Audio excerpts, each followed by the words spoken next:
Welcome everybody to Rim's Top 5, where the top 5 moments I picked from Wrestlemania 39 is coming to you shortly.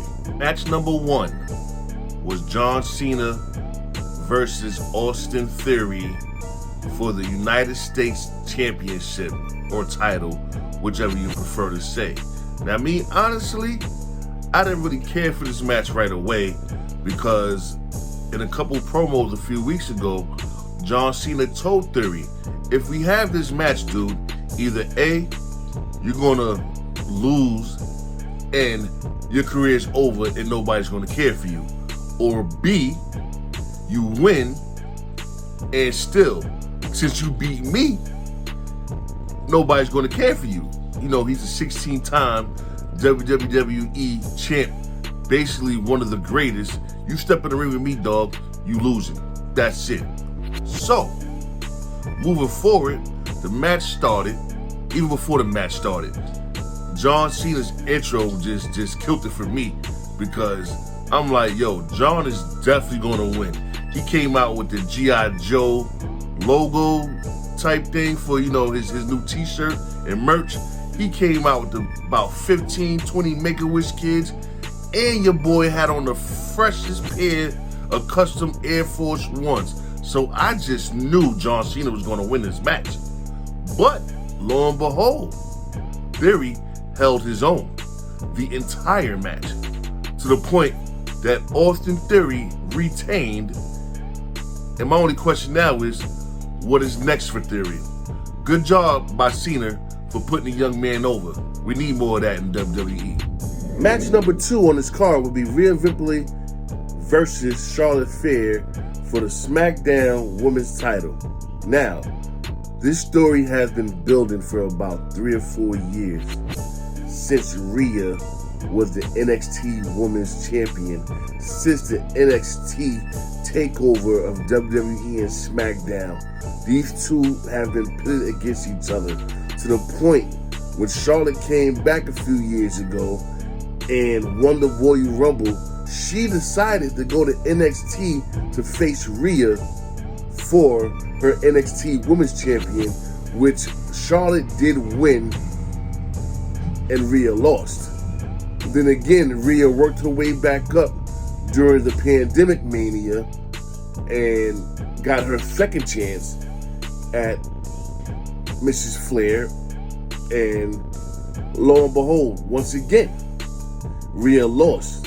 So now she fell back, she did a thing, and she's been doing tremendous work with Judgment Day and Prison Dom, or how she likes to call her Dom Dom. That's my guy though. Best heel on the roster right now. But anyway, that match was hard hitting, and there was no other way to end it but with Ripley becoming your WWE SmackDown's Women's Champion. And also, much kudos to Charlotte Flair for finally putting somebody over. We know she's the queen, we know she's the best, but it's time for somebody else to have a legacy. We appreciate that. Match number 3. Now we have the EST, Bianca Belair versus the Empress of Tomorrow, Asuka. All jokes aside, you know what I mean? Congratulations to both of these women. They did their damn thing in the ring. But I went in voting for the EST, even though I personally felt if there was a time that WWE was going to make Asuka the Raw Women's Champion, they'd have pulled the trigger right here at Mania because, you know, they owe it to her. But on a brighter note, when I seen Bianca's intro, it was so beautiful, so amazing, so much black girl magic. You couldn't beat that with a bat, man. The way she came out with the kids all doing the dance, I'm on my own, whipping and flipping the hair and all that, man. Yo, listen, it's Bianca's night, man. She did it 365 to 365, man. A whole year as your Raw Women's Champion. So now, may I ask, what's next? Because, the EST is booked very well, just like my tribal chief. So the question still will remain, what is next? Who is coming for Bianca? You let me know below. Please, comment, like, and subscribe. Now, this is where it really gets good, ladies and gentlemen. We are here with the bloodline.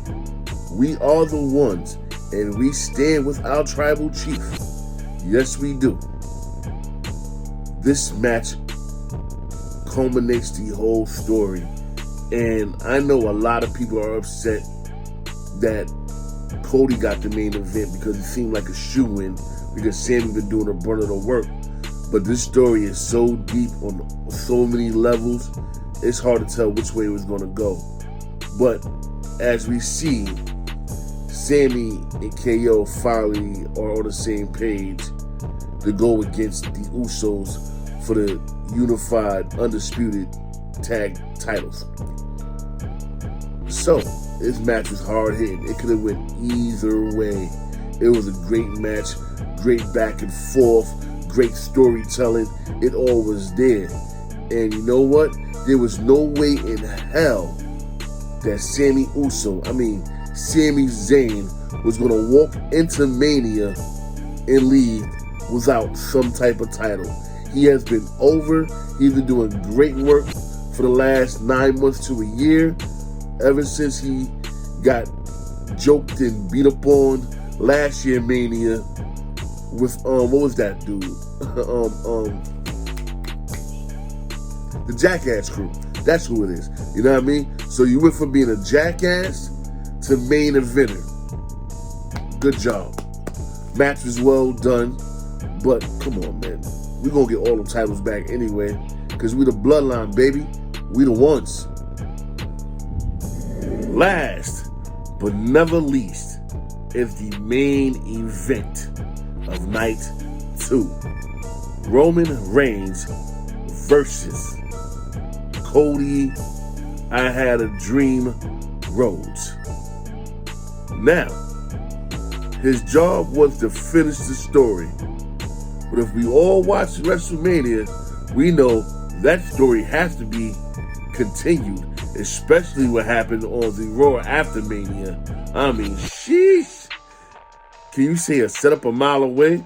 Because we all know Brock is going to Brock when Brock wants to Brock and how Brock wants to Brock. You understand what I'm saying? But back to that main event on Mania Night 2. I mean, what can I say?